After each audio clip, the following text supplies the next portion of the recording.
want to come to the stage, Elias, and he's going to be presenting the work with his co-authors who couldn't be here today, unfortunately, Fethi, Mansouri, and Enqi, Weng, all from Deakin University. So Amanuel is presenting a paper entitled Racism and Nationalism in the Digital Era, the Digital Information Revolution and its Impact on Exclusionary Ideologies. All right. I'm aware that we have been a long day, and I'm trying to make it short. Okay, this paper on racism and nationalism sorry, in a digital era, digital revolution and its impact on exclusionary ideologies. We wrote this paper along with my colleagues Enqi, Weng, and Fethi Mansouri. Unfortunately, they cannot be here today with us, but I'll try to represent them as much as possible. This paper is based on, it's a follow-up from our previous paper, which is published in Ethnic and Racial Studies. It's on racism and nationalism during and beyond the COVID-19 pandemic. We wrote it during the pandemic. So we try to look at this from the pandemic's period of lockdown and how racism was manifesting across the Western world, particularly targeting specific groups such as Asian migrants and other minority groups across the world. It is natural for us to follow on this through the digital lens and looking at the information technology and its impact in the emergence or in the spiral of racism, hatred, and nativist nationalism. So this chapter, in this chapter, we try to observe that the explosion in racist discourse during this post-pandemic period was a manifestation of a continuing environment of intensifying exclusionary nationalism that has been coming on since the late 80s and 90s. And in this chapter, we specifically focus on the role of unprecedented digital connections on this exclusionary trend, on nationalism and other forms of exclusionary ideologies. We examine how the technological empowering web transformed and reinforced tribal nationalism by facilitating manifestations of racism and exclusionary ideologies within this digitally connected social world. As many of you have already discussed today, all aspects of our lives, all aspects of media and society are intertwined with the digital information technology, and we live in a highly mediatized and connected social world. So digital media has become ubiquitous, that the phrase digital revolution is often used to describe the current age. Writing in a recent article, Kevin Westkirch argued that digital media has become so powerful that digital communities are replacing the nation state as the binding imagined community. So the phrase digital media we use here broadly refers to it encompasses the internet, news, websites, all aspects of social media platforms such as Facebook, TikTok, Instagram, and other social media. It also describes the media platforms that facilitate a multiplicity of information dissemination, media content production and consumption in text and visual formats. All of us know that there are positive and negative aspects of the impact of digital media on our social world. Undoubtedly, the digital revolution has brought unprecedented global social, cultural, and political transformations by democratizing the dissemination of information, by decentralizing also the dissemination of information. It has facilitated wider participation, and grassroots engagement, critical engagement across complex issues concerning different societies. The broad accessibility to information has empowered individuals and groups to connect, express their views, and collaborate on a scale previously unimaginable in an unprecedented way. This has reshaped in varying degrees the dynamics of social interaction, cultural exchange, and political process across the world. If we look at the negative aspects of the impact of digital technology and the digital revolution that it's spiraled, the expanding digital media space has increasingly facilitated the proliferation of extremist ideologies with significant social, political, cultural, and other aspects. The growth and diversification of digital space and the ubiquity of social media platforms and news sites has led to the fragmentation of information, cohesive political participation, and community formations. And this proliferation of unbridled access to the dissemination of anything across the various platforms amplifies the enduring free rider problem that is usually associated with unregulated public spaces. So we argue in this paper that over the past decades or so, many individuals and groups have strategically leveraged this trend to promote exclusionary nationalism in the pursuit of their narrow political objectives. And racism and exclusionary ideologies are part of this dissemination of exclusionary ideologies, leveraging the role of the digital media technology. So media platforms are not inherently neutral, but they are part of the mediatized world characterized by existing social bias. So the biases that we see in society offline, we see them also online. Recognizing this nature of media, we ask, to what extent has the digital media impacted Western nations to move towards a more exclusionary form of nationalism and related practices? And has the increased interpersonal connectedness made possible by digital media strengthened populism and xenophobic forms of nationalism?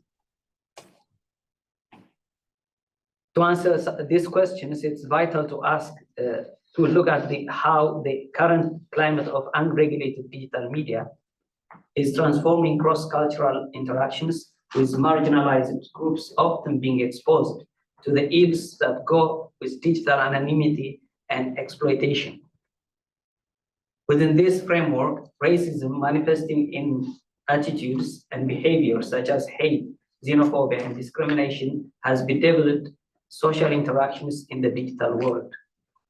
The disproportionate experience of racism among minorities is exacerbated by the ethnic inequities and a widening digital divide. So multiple factors have contributed to this trend, but here in this paper, we cite how the capacity for anonymous communication that digital media provided and enabled may have contributed to the exacerbation of the adverse effects of digital free riding. And in concluding, there is an inherent ethical problem regarding the proliferation of cyber racism, because digital media relies on wide and viral spread of information. The digital platform's reliance on the participation of users makes it subservient to the neoliberal logic of unregulated media, and as such, less immune to extremist currents, racist discourse, and tribal cleavage. This poses significant dilemmas in the efforts to combat negative social phenomena, including racism, xenophobia, and exclusionary ideologies. And the implications of this digital media framework is that addressing the challenges of a spiraling online racism requires multifaceted approaches, including policy changes, improved content moderation, algorithmic transparency, and bias mitigation. More education work is also needed that at the level of user education. Stakeholders, including relevant government agencies and civil society organizations, should collaborate to facilitate digital literacy. Digital platforms should balance between protecting freedom of expression and ensuring a safe and inclusive online environment which is free of racism and bigotry. In conclusion, the digital revolution has driven the recent resurgence of nationalism and populism. That this has exacerbated social divisions by creating conditions for the rise of racialized discourse and expressions of racist views. In contemporary societies face significant challenges to combat digitally enabled exclusionary nationalism, often under the guise of free speech and liberal ideologies. This has significant implications for policies that aim to ensure greater social inclusion and equitable socio-political participation in multicultural societies such as here in Australia. And thank you. Thank you, Amanuel. I'd like to give the word to Toija as discussant. Yeah, thank you so much for the paper and the terrific idea. It's going to be such a rich chapter. It's relevant and updated as a study looking at the digital era's impact on racism, nationalism, and it underscores that such a complex interplay of amplifying exclusionary ideologies and empowering the counter narratives. And it's going to add to our nuanced understanding of strategic approaches, which is so important for leveraging the digital media as a tool for social good while mitigating some risks, and also the amplification of exclusionary ideologies through the digital media. As I read your terrific chapter, I found for my reading 4 themes, looking at the increased dissemination that the digital revolution has afforded, not least through increased connectiveness globally, by the internet, our social media facilitating our widespread dissemination of nationalist and nativist ideologies. The unregulated nature of the digital spaces certainly allow for platforms that social media are to be largely unregulated. So obviously affording an arena for the proliferation of exclusionary discourses, extremist ideologies that can be cloaked in humour or parody. There is the algorithmic bias and fragmentation that you point out used in digital media, amplifying polarised content, for example, and also echo chambers where the platforms enable formation of ideologically homogenous communities, strengthening this exclusionary sentiment and reducing exposure to the diverse viewpoints. So I wonder if, and I'm sure as you develop, this comes to the fore, some the counter arguments, noting the democratic dissemination of information, that the platforms do spread exclusionary ideologies. But what is the potential for countering racism? So concepts like platformed racism highlight not only the proliferation of racist narratives, but also opportunities that might lie therein for digital media offering a counter to some narratives.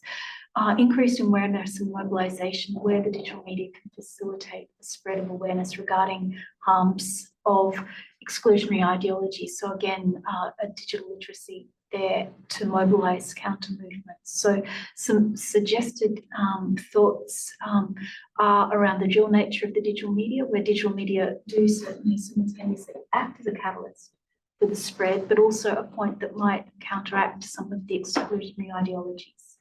Is there a need for regulation and literacy, where the duality calls for a balanced approach in regulation of digital spaces that promote digital literacy to mitigate the risks while simultaneously harnessing benefits? And I wonder, could empirical research be undertaken to understand the nuanced impacts of these platforms, the digital media in and around nationalism and racism, considering this dynamic nature. So it's just a thought. And some questions for me that raise, for example, around what methodologies and metrics might be used to measure effectiveness of any interventions and to reduce racism and exclusionary nationalism on the platforms. Has the historical evolution of nationalism influenced its current manifestation in the digital era, for example, or are there distinct characteristics of digital nationalism that differentiate it from historical forms? Might situate a framework of some ideas that came to mind there. But overall, terrific. Thank you for doing this work, and I'm happy to pass on any feedback at a later point. Thank you. And we can turn to Bakare, who's online. Are you there? Please go ahead with your comments. Okay. Thank you so very much for that presentation. I just have a few comments